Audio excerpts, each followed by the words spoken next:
Morning, ma'am. I am Michelle, your nurse student for today. May I know your name, ma'am? I'm Vanessa. You're Vanessa.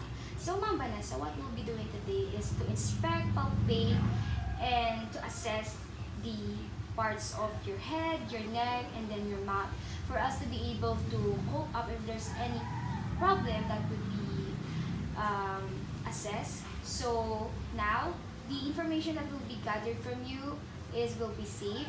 Nothing will be leaked out, so you don't have to be bothered about it. So now is that let's just assume that I have washed my hands with the soap and then alcohol for me to avoid cross-contamination with bacteria. And now that I have gathered the equipments, it will be more easier and it would save time. So now I want that my patient to be out of uncomfortable. So I want you to be comfortable. Now I'll be closing the curtain to provide us privacy. So for now, we'll be starting on your head. So now let's inspect the head. So the head is rounded and the size of the head is appropriate to the body. The face is symmetric with oval shape and there's no visible lesion and no abnormal movement like nodding and jerking movement. So the head is still upright and still. So next is let's palpate the head. So the head is normal, hard, and smooth. There's no presence of lesions or lumps on the head as well. So the hair is evenly distributed over the scalp. No presence of alopecia. So that's a good sign. So after palpating the head, let's move on to your temporal artery. So now, ma'am, I'll be using my 2 fingers to hold your temporal artery. So I'll be touching now on your artery, okay? So, does it hurt, ma'am? So the temporal artery is elastic and there's no presence of tender inflammation. Now let's move on to your temporal mandibular joint. So I'll be using again the 2 fingers of mine. So may you open your mouth, ma'am? Okay, let's close now, ma'am. So the patient can fully open and close her mouth from 3 to 6 centimeters between the upper and the lower teeth. So any tender feeling, ma'am? So there is no swelling and tenderness with the movement. Now we are done on your head part. Let's move on to your neck. So we'll be assessing your neck. So first, I'll be using a pen light to see the part of your neck, outer part. So let's inspect the neck.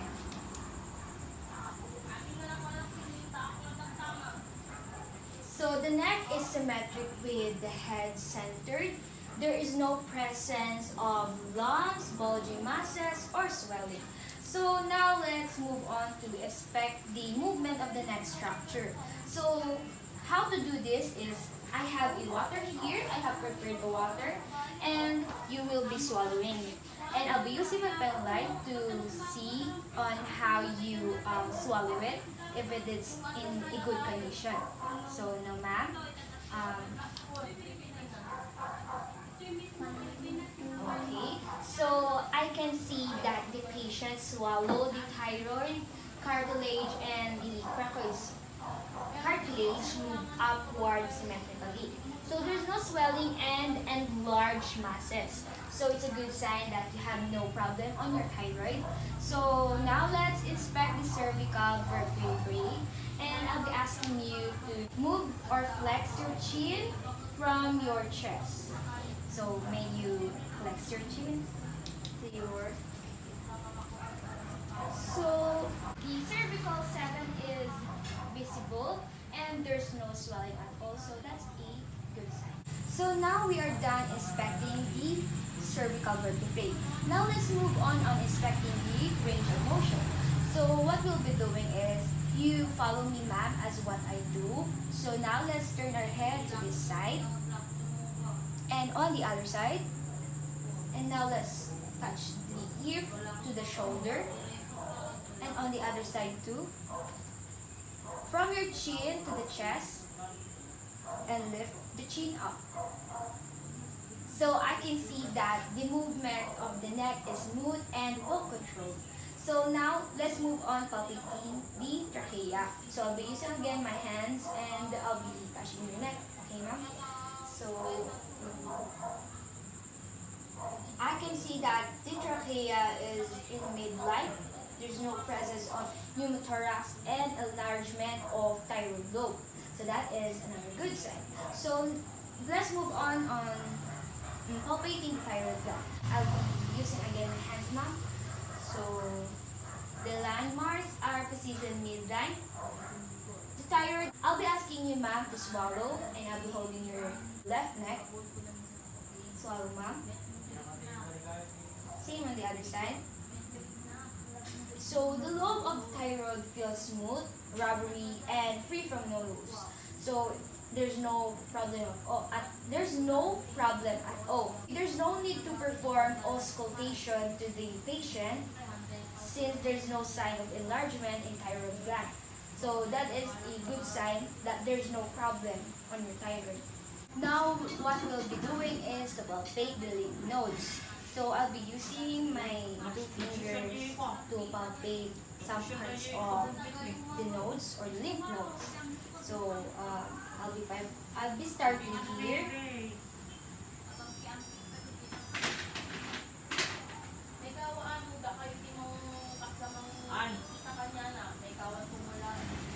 So let's try it also on the other side.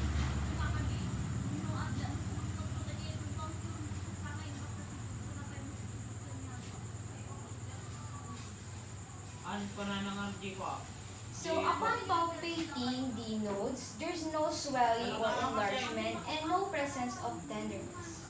Now, let's move on the eyes assessment. Now, ma'am, you are placed in a 20 feet distance from the Snellen chart. Let us start with placing your cardboard on your right eye and starting to detect or to assess your left eye. So let us start on this line. F E L O P Z D. Okay, ma'am, let us move on the next line. D E F P O T E C. Now let us move that cardboard on your left side. So let's try your right eye vision. So let us start here.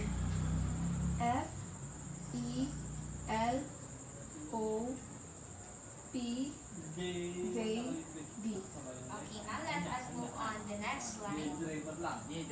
D E F P O T E C. Now that we are done, ma'am, you can remove your cardboard. So now, ma'am, that we are done with trying your eye vision sight on the Snellen chart, I can see that you have normal vision because you can read from 20 feet away from the Snellen chart, and that means to say that you have no presence of myopia or impaired far vision. So now let us move on to test your near visual acuity. So we'll be using a Rosenbaum, and then this ruler, and then a cardboard or opaque card. So may you hold it, ma'am. And this one, may you cover your right eye, and we'll be measuring 14 inches away, so I can see that.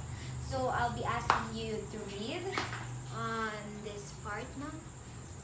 May be considered as parallel to what are called comforts or conveniences in arrangements of a personal nature and fatigue, though nature provides both means of rest and animal heat without them.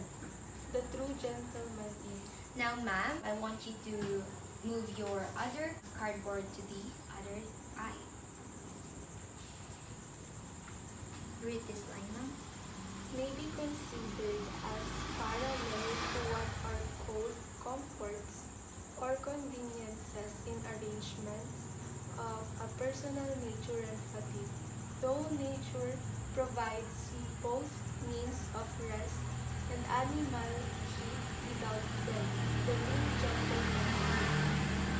So now that we are done, yes, so I can see that we have normal vision because with it 14 inches away from the Rosenbaum, you can read it and you have no signs of presbyopia. So that means to say you have a good near eye vision acuity.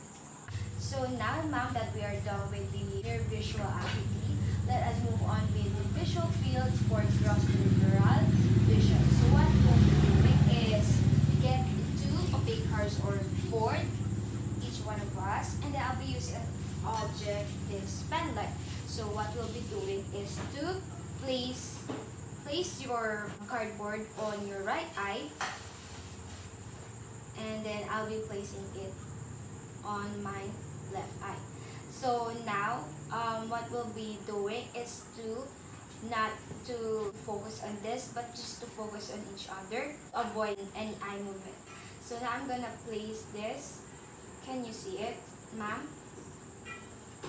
Here, here, and here. So let us move on the other eye. So here, here. Okay, so now that we are done with the peripheral vision, I have seen that there's no delayed or absent perception in the peripheral vision of the client. Now, ma'am, we'll be performing the corneal light reflex test. So what we'll be doing here is to use a pen light, and then I'll be pointing it on the bridge of your nose so you avoid any eye movement. It will be placed 12 inch from your eyes, and now I'll be pointing it on your nose bridge. So I'll be lighting it now. So avoid any eye movement, just look straight ahead and focus.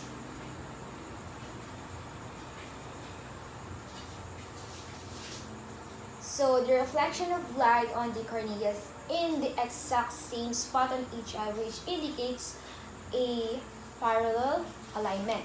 So now let's move on to perform the cover test. So what we'll be using is an object. Let's just say that curtain, and then you should focus on it, and then I'll be covering your other eye with a opaque paper or a cardboard. So you just need to avoid any eye movement. So what I'll be doing is to cover it, focus on that object, and I'll be removing it. So I can see that the uncovered eye remains fixed straight ahead as well as the covered. Now we'll be trying it on the other side also. Look straight ahead. I'll be removing it now. So it's the same, it is in the fixed straight ahead as well.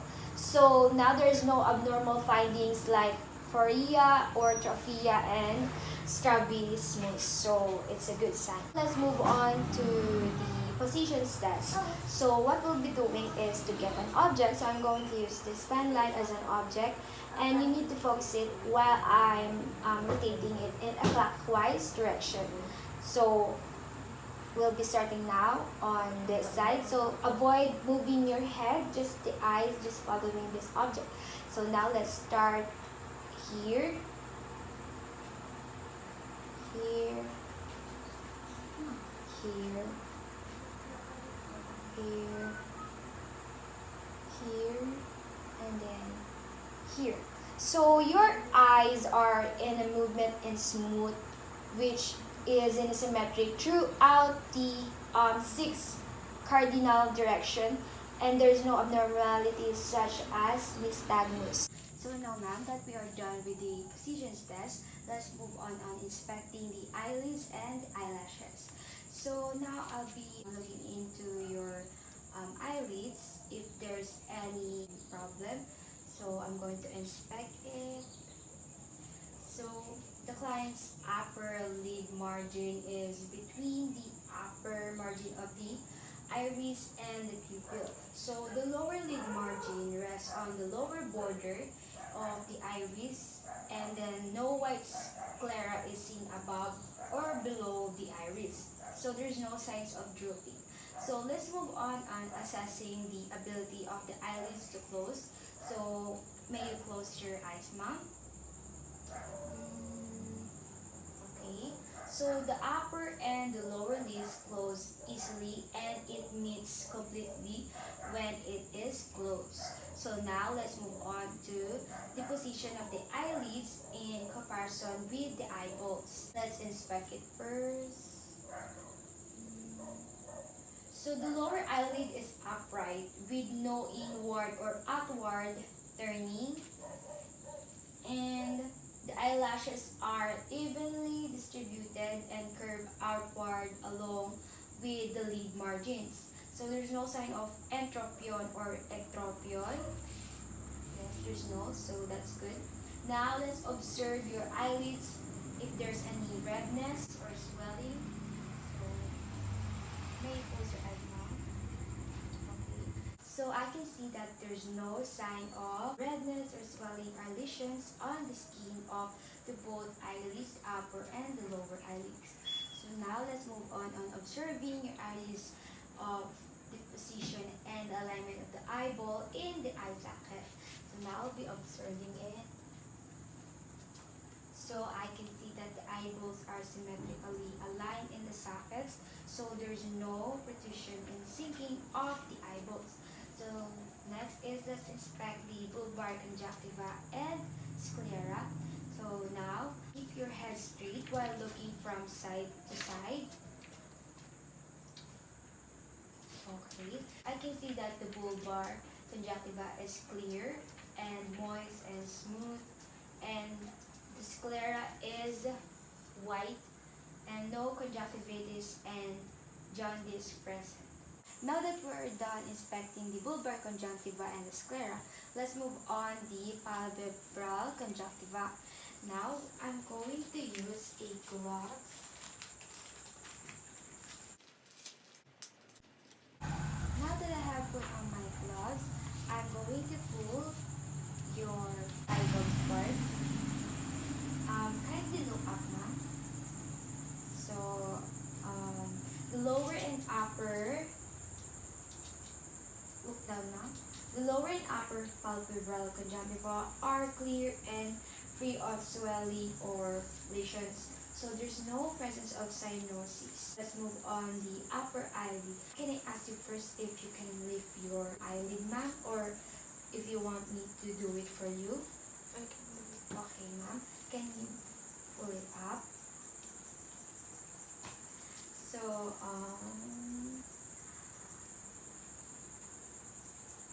you can pull it down now, ma'am. So I can see that the palpebral conjunctiva is free of swelling, foreign bodies, or trauma. So now let's inspect the lacrimal apparatus. Inspect the lacrimal apparatus. So there's no swelling or redness appear over areas of the lacrimal gland as well as the area. So there's no visible swelling of lacrimal gland. So now let's move on to the lacrimal apparatus. So I'm going to use my finger and pull your eyeball part.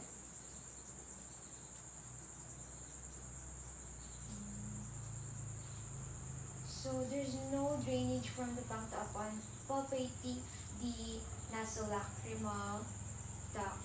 So now let's move on to inspect the corneal lens. So I'm gonna remove first my glove. So right now I'm going to use this pen light to shine light on the side of the eye.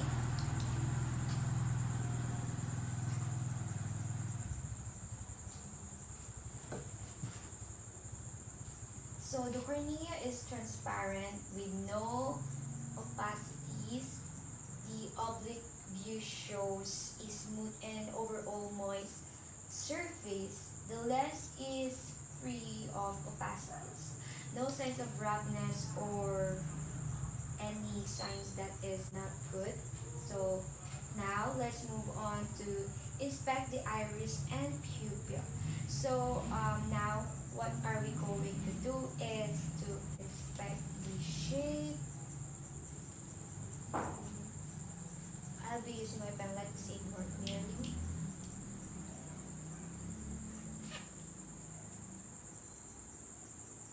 So the iris is round, flat, and evenly colored. So the color of the iris is brown, of what I can see right now. So the pupil is round with a regular border. It is centered in the iris. So let's look onto the size using this pocket near vision chart. I'll be using my pen and light it on your nose bridge. So as I can see, the size of your pupil is about 3 to 4. If it goes big, it goes on the size 4. So it is normally equal since it is in range of 3 to 5, and there's no sense of irregular shape, irises or meiosis or mydriasis. After inspecting the iris and the pupil, let's move on to the papillary reaction to light. So what I'm going to do right now is to turn off the light. You'll be focusing on an object like the curtain behind me while the room is dark.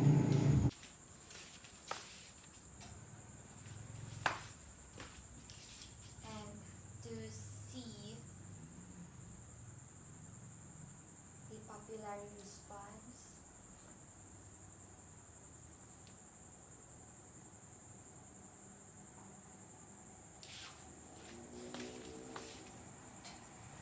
so right now, what I have observed that papillary response is constriction, meaning there's no sign of monocular blindness that is detected when light is directed to the blind eye, results in no response in either pupil. So next is we're going to assess the conceptual response. So I'm going to use again this pen light to light up the other eye.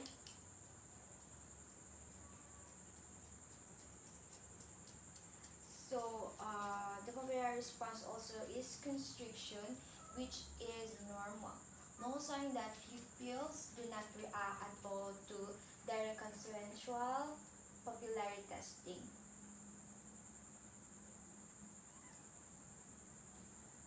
Now let's move on to the test accommodation of the pupils. So what I'm going to do is use a pen instead of this. I'm going to use a pen which is about 12 inches. So 12 inches. It can be 12 to 15, but let's do it for 12 inches. And then I'll be asking you to focus on this object, and then it will go near to the bridge of your nose, so you need to focus on it. And let's see if the eyes would do a constrict or any converge. So focus on this object.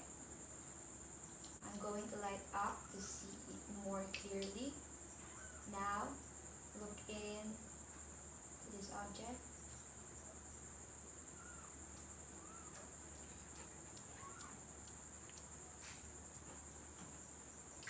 So the response is constriction of the pupils and convergence of the eyes when focusing on a near object. So the pupils do not constrict and eyes do not converge.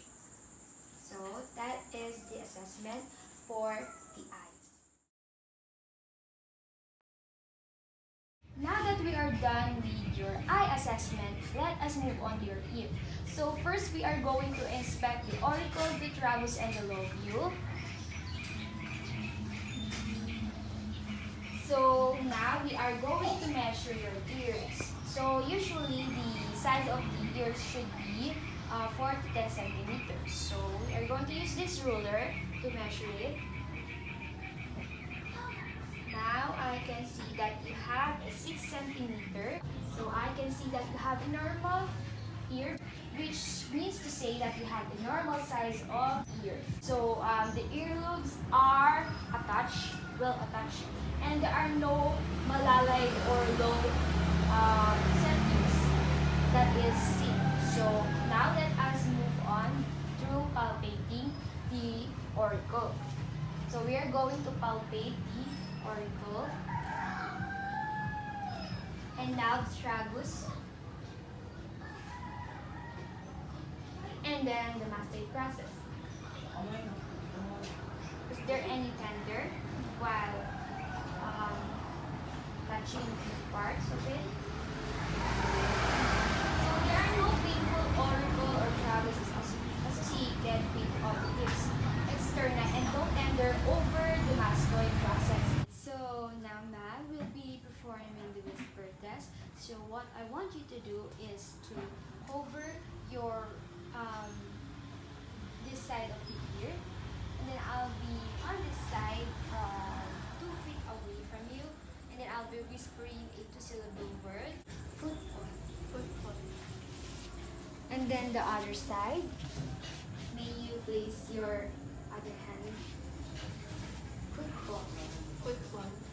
So the patient can clearly hear the 2-word syllable that I have gave, so which means to say that you have a normal hearing. So now ma'am, we are going to move on with the renal test. So for the renal test, what I'm going to do is I'm going to strike the tuning fork in my hand, and then I'm going to place it on your mastoid process.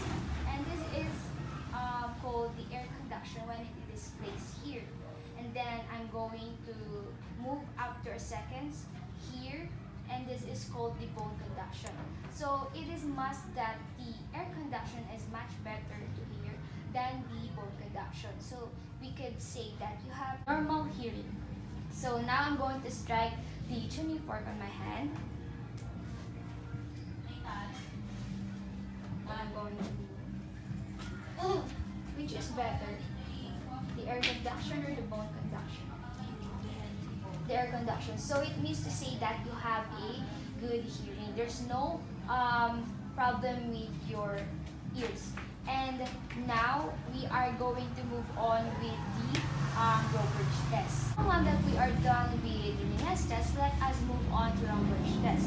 So for this Roberts test, what are we going to do?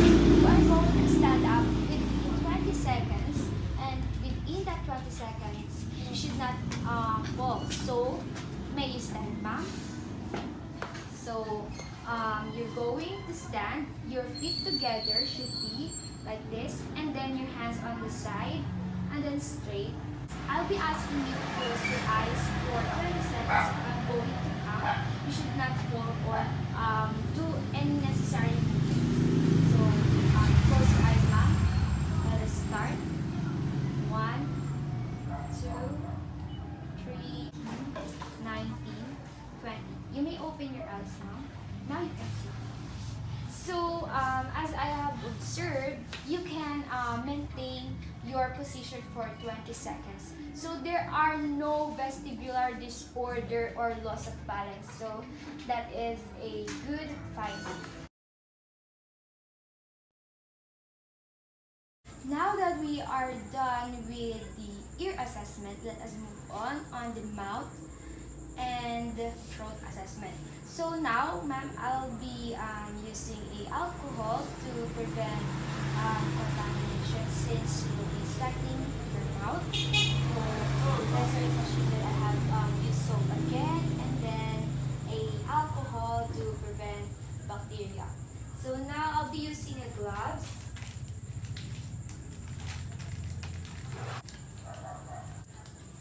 So now, ma'am, that I'm done putting my gloves, so now we're going to inspect the lips. So may I see your lips, ma'am? So I have observed that the lip is consistency and the color pink lips are normal. No pallor around the lip or bluish. Now we are going to inspect the teeth and the gums. So now that I have put on my gloves, I'm going to ask you, ma'am, to open your mouth for me to be able to see the condition, the color, and the number of teeth.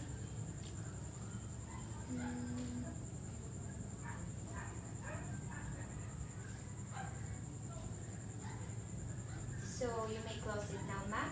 Now I'm going to ask you to bite down so I can see the alignment of the upper and the lower jaws. So now we are going to check the lips and cheeks to check gums for color and consistency. So may you like open it wider. Okay, we close it now, ma'am. Now I have observed for the first assess is that you have 32 pearly whitish teeth and smooth surfaces and edges, no decayed areas, and I have noticed that you have the appliance or a brace on your teeth. So the jaws are aligned with no deviation seen with biting down and no brownish teeth or malocclusion. So now let us move on and inspecting the buccal mucosa. So what I'll be using is a tongue depressor, this tongue depressor, and a pen light for me to be able to see clearly. So I'll be opening this. Ma'am, may you open your mouth wider. I'm going to check the buccal mucosa.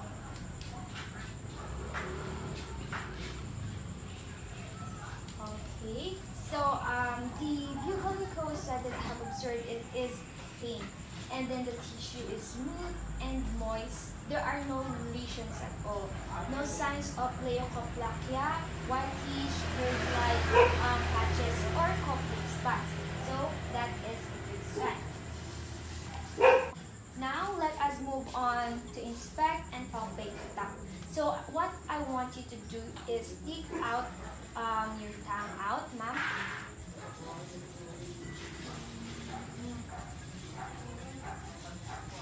Okay, ma'am, you may inside.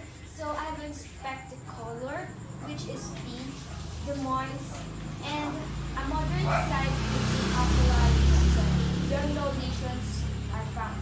Now let us move on assessing the ventral surface of the tongue. So may I ask you, ma'am, to touch your tongue on the top or the roof, like that, okay? I'm going to use a pen light to see it more clearly. Okay. The tongue's ventral surface is smooth, shiny, pink, and with visible veins, and no lesions or leukoplakia. So now, ma'am, that we are done with the ventral surface of the tongue, let us move on with inspecting the Wharton's dust. So what I'm going to do is to use a pen light. I'm going to check the submandibular salivary glands located on the frenulum or side of the frenulum on the floor of your mouth. So may you open your mouth, ma'am, and put your tongue up.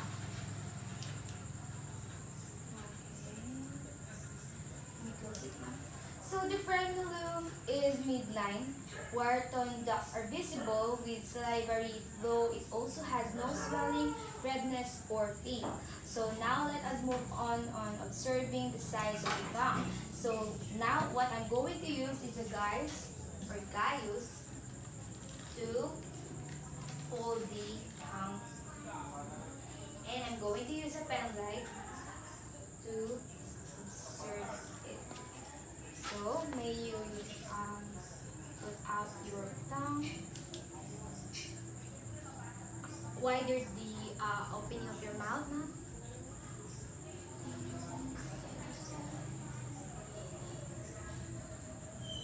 Okay. So there are no lesions or ulcers apparent, no comfort sores found. So that is a good thing. Now that we are done, let us move on checking the strength of the tongue. So what I'm going to do is to place my fingers on the external surface of the cheek, and what you are going to do is to need to resist the pressure from the fingers. So I'm going to do. So let's see the strength of your tongue. On the other side. Okay. The tongue offers strong resistance, no decreased tongue strength than first. So now let us move on inspecting the hard and soft palates and uvula. So now I'm going to ask you to open your mouth, and I'm going to use again this pen light. And then to look at the roof put your tongue down. So I'm going to look on the roof. Okay. So the hard palate offers strong resistance. Upon observing your mouth, I have noticed that there are no usual or full odor that is noted. And now let us move on assessing the overlap. So what I'm going to do is use again a tongue depressor. And then I'm going to shine a light into your mouth. So may you open it wide, ma'am.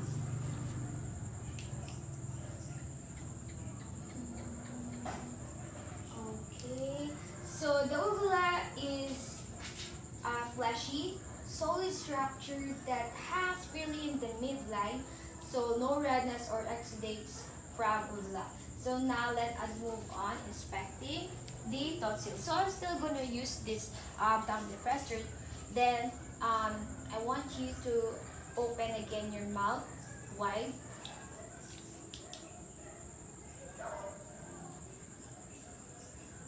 Okay, so I have observed that it is big and symmetric and large to one positive. There is no exudate, swelling, or lesions. After inspecting the tonsils, let's move on inspecting the posterior pharyngeal wall. So I'm going to light up your mouth and use a tongue depressor again. So wide up your mouth, ma'am. Okay, so I have observed that the throat is pink, no exudates or lesions. Now that we are done on the mouth and throat, so I'm going to perform again hand hygiene to prevent contamination of any bacteria. So let's just assume that, and now that I'm done, I'm going to do the nose assessment.